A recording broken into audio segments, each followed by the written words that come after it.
Today is Pajama Sunday in honor of the teens from both communities, Unity of Louisville downtown, Unity of East Louisville here.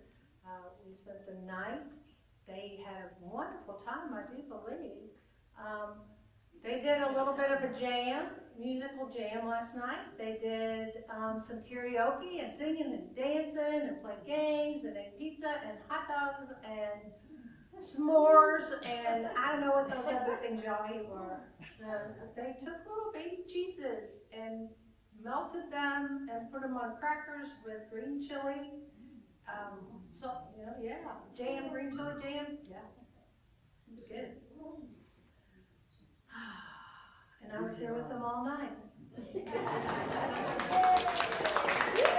As was Chelsea and Kimberly, who are the youth directors downtown. So we're starting a new series called Spiritual Healing. Unity was founded on the principle of spiritual healing through the power of prayer. And we forget that sometimes, that unity is practical Christianity. So there's a 5-part series. No, there's a 6-part series, see? So we're going to do this for 6 weeks. We're going to do a book study along with that. And the book study is going to be a week delayed because I'm out of town next week. So on Wednesday nights, starting the week after next, we're going to dive in deeper to Charles Fillmore's Christian Healing book. They are back there for sale. If you want one, I think they're $10. And if that's too steep for you and you need to borrow one, we have some in the lending library, so just know that. I think the class is 7 to 8:30 on Wednesday nights. Got it, yes. All right. So this week we're going to talk about the healing power within and the awakening that Christ's Spirit. Our affirmation for the week is the healing presence of Christ lives in me, restoring me to wholeness.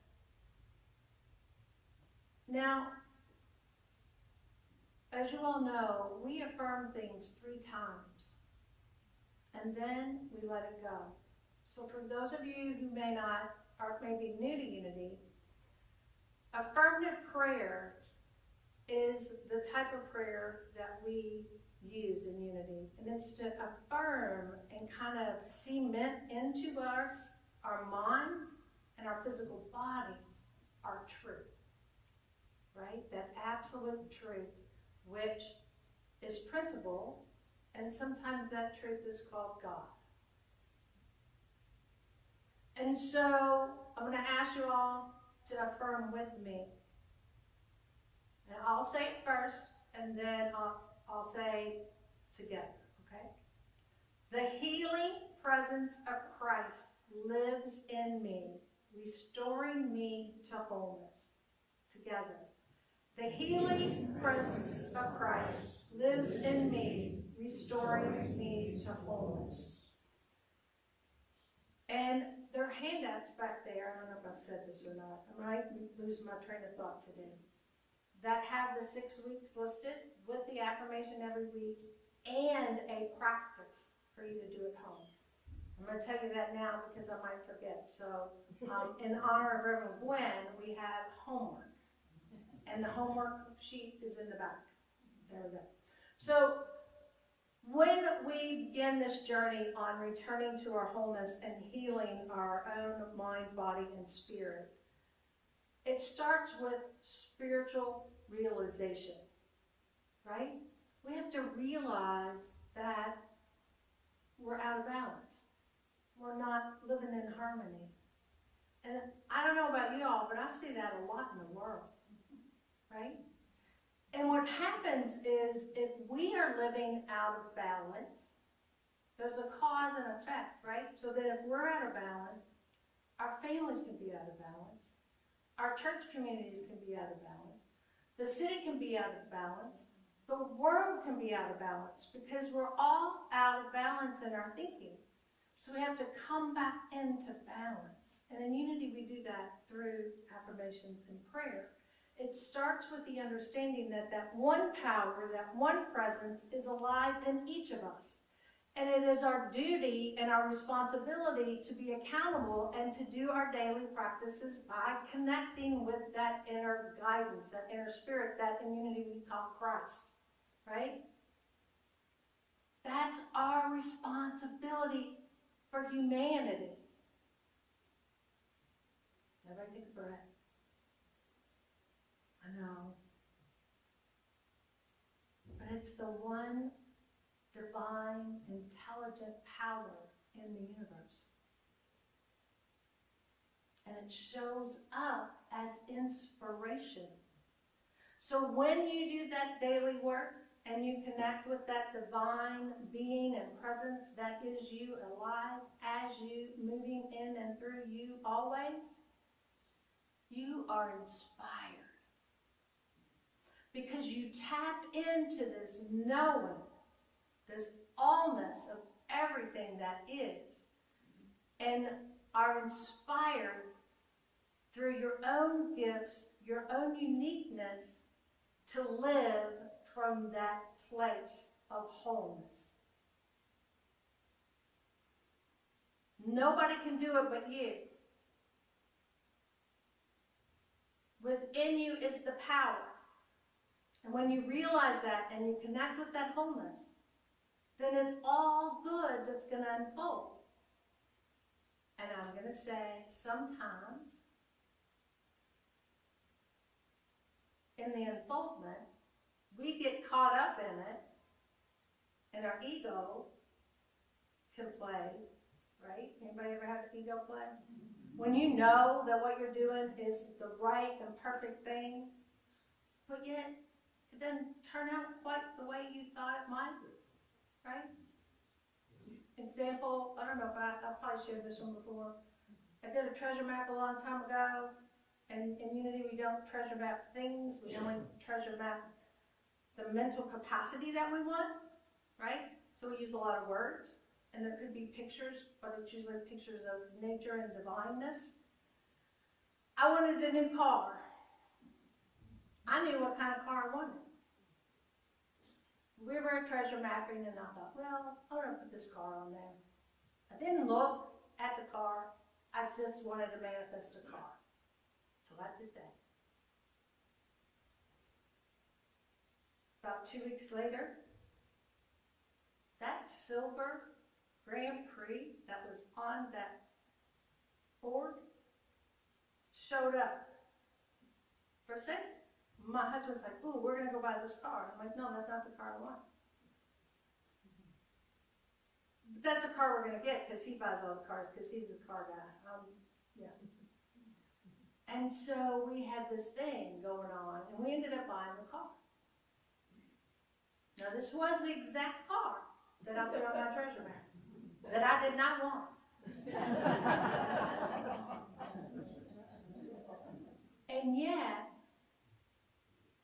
because of the cause and effect, I ended up with 2 concussions from that car.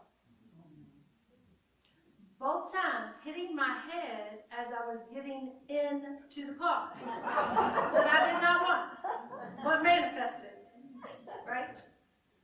So be careful what you ask for and make sure you're clear, because it shows up in ways that you're like, yeah, but that really wasn't what I wanted. You got to be clear. You really got to have that mental capacity to understand that there is power in the asking. There is power in the creative process, because that's what we do. And with understanding, we can create our lives whatever way we want to. And we have to be clear on what that looks like. And we have to understand that we only use that power for good, right? Because that creative process is the seat of our power. It's that spirit within us. That spirit we connect with. Because in that spirit, we have the abilities, all of us have the abilities of the oneness, where we can live and have our being always. That's the power of spirit. And it's alive in every one of us. How many of you use it every day? How many of you actually take the time to process and do the work to create your life instead of just flowing and showing up and expecting things to happen in a different way? If you're not consciously aware, then you're just moving through the moments without any real guidance. That's what we have to stop. That is where we get off balance and we get into the vacuums of the outer world's negativity because we haven't been doing our work to keep us on course. Just think, if everybody in the world, every human, everywhere, connected with their divine spirit and took the ideas that spirit indwells in us and then manifested them for the good of all, what would this world look like? It would be a different world. It would be the world that I truly want to be a part of, always. And it's up to us, individually, collectively, to create that world. That's the power that we have. So to begin to share that with people, for people to have that understanding that the fundamental logic in the one power and the one presence is if you're out of balance, figure out where you missed the mark and come back into balance. Harmony is a key. Living in that harmony and harmonic flow is a process of logic. Just like math. It's a law. Either we are living in that balance or we're living out of it because we missed the mark. And it's okay. We're all going to make mistakes. We're all going to miss the mark. It's what do you do when you realize that you've missed the mark? You have to go back in to spirit and say, okay, I messed up. That is not the car I wanted.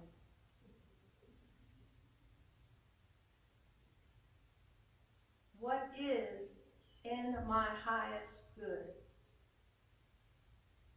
for me to do to move forward in a new way? That's the question. When we make a mistake, go back and ask Spirit, okay, I messed up here. What is in my highest and best for me to shift back up into that higher realm of consciousness and live from that point? Allowing for the forgiveness instead of living in the waller. How many of you ever lived in the waller? It's not a fun place to be.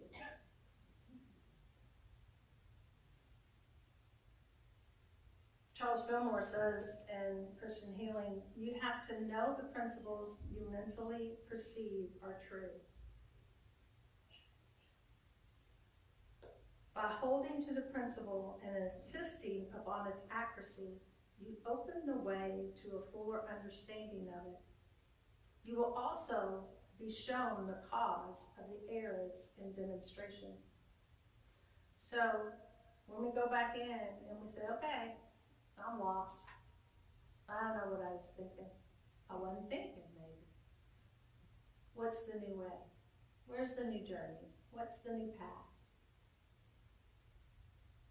And then begin again on that new path.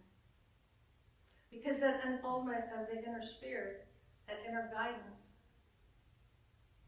when we stand firm in our perception, it wasn't that the divine idea that I wanted this car, because I wanted my dog, who was old, to be able to get into the car. I wanted a car that the seat lifted up and that was lower to the ground so he could just get in it and sit, right? That's why I wanted a new car, because I wanted it to be easier for my dog to get in and go with me, because we travel together a lot, right? And he's a 90-pound dog. So I couldn't lift him into the car. I wanted to make it easy. He couldn't get in the car, probably. I finally did get a car that was easy for him to get into. And that's what the creative form is all about. When we stand in, okay, I know this is the right way because this is what Spirit told me to do. So where did I miss my mark? What perception do I need to correct? And how do I do that? Because that's the living part of it, right? Christianity is practical Christianity. Unity is practical Christianity. And we all live through it. We all create from that superconscious mind, the all-knowing of the logical of being, that inspiration that is in each of us. So when we mentally proclaim and affirm the logical perception of the goodness and truth of being, and we allow ourselves to be moved without getting in our own way, life is joyful. Life is abundant. Life is beautiful. And that's what I love. There's many names for this central being that we connect into. The inspiration of spirit, the primal cause, Brahma, Allah, whatever name you want to give it. The name's not important. What's important is the concept, the right concept of the greater good. So when we do our prayers, we always ask for the highest and best. For me, for my family, for my community, for the world. Because I don't know about you, but my thinking can be limited. And there is an unlimited possibilities for scenarios to unfold. And so when we put that limitation in, like I did with the car, right? We cut off our good. We want the good to flow always. So live in the possibilities. And then when that divine spark comes in and you're like, okay, this is it. This is what I'm doing. This is how I'm moving forward. This is what we're all going to do. And this is how we're going to move forward. We have to stand in that process, that perception, that vision, that image that we got, and then figure out how it unfolds. Because it's the unfoldment where we get tripped up. But if we stay in constant communication, doing our daily work, you'll be guided in that unfoldment without being tripped up. It's when, I'll put it for me, when I get in my head about all the chaos that's out there, about whatever it is that I'm creating or trying to create in the universe, then I get off track. Because I'm letting other things interfere with my good, with the good of the world. I have to stay in my harmony, always. I have to stand in it. It takes time to cultivate our minds and connect with spirit. It's not always easy. I've been doing it a long time, and there are days when it's like, okay, I just can't get it. So I have to get up and go take a walk, or I have to go do something to get out whatever the energy, whatever the chatter is that's going on that's keeping me from my good. But I come back to it. I don't just stop that day and not do it. I always come back to it. It may be at night when I come back to it, because I have to go live my life. But before that day's out, I will connect with spirit. Even if it's just for a moment, because that's the thing. We don't even recognize it a lot of times when we connect with spirit. When we just take that breath and go,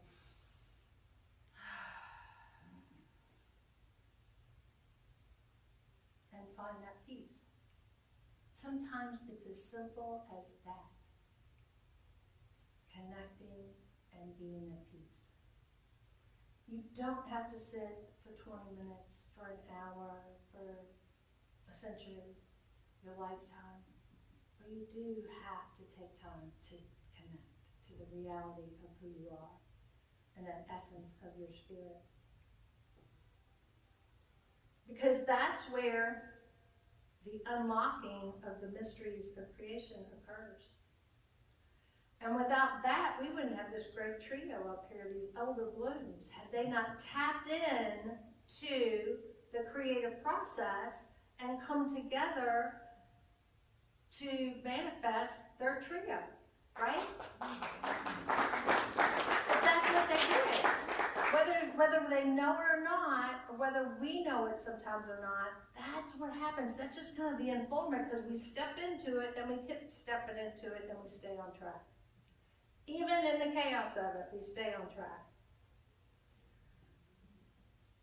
So, in the Bible it says, you are the temples of God, and the Spirit of God dwelleth in you. And what that means is, God dwells in our minds, as our minds in our bodies, and that creation moves through our minds into thought and action. And we'll say that again. So the metaphysics of you are the temple of God, and the Spirit of God dwelleth in you, is that God, Spirit, whatever name you call it, dwells as our mind in our bodies. And creation moves through our minds into thought and action. The mental laws are discovering, observing, and tabulating or acting. We can discern and understand the differences in the creative process through perceiving and accepting the ideas, thoughts, and words. We only accept the good ideas, thoughts, and words, right? And so, in our polarization of the world that we're living in right now, when you get caught up in the negativity, take a breath, center yourself into the harmony of your truth, and go to the good. Where's the good? Sometimes it's hard to find. You won't find it sometimes. You just have to know that it's there. The knowing that there's good in our world, and that goodness moves in and through us, and that when people miss the marks and horrible things happen, we still know that humanity is good. Because we all have the power to make it that. And it takes each of us in our uniqueness to let the divine ideas with the infinite possibilities flow, to discern the best path for you, and to be that path moving forward, and to follow that path, moving forward with the realization that the ideas and the science of the right thought is what we are in unity. God is the omnipresent mind, unfolding and interpenetrating all things. So when we stand in the good, the dis-ease, the error thinking, the evil thoughts in the world dissipate. When we're operating from that inner spirit, the right and perfect combination of the unfoldment and harmony of humanity happens. We create and manifest the harmony of the divine mind. So, as I end today, the practice is to spend 5 minutes each morning placing your hand on your heart, deep breathing, and silently affirming, Christ in me is my life, my strength, and my healing. Can we affirm that together? Christ in me is my life, my strength, and my healing. I love you, I bless you, I behold the living Christ in and as each of you. Have a great week.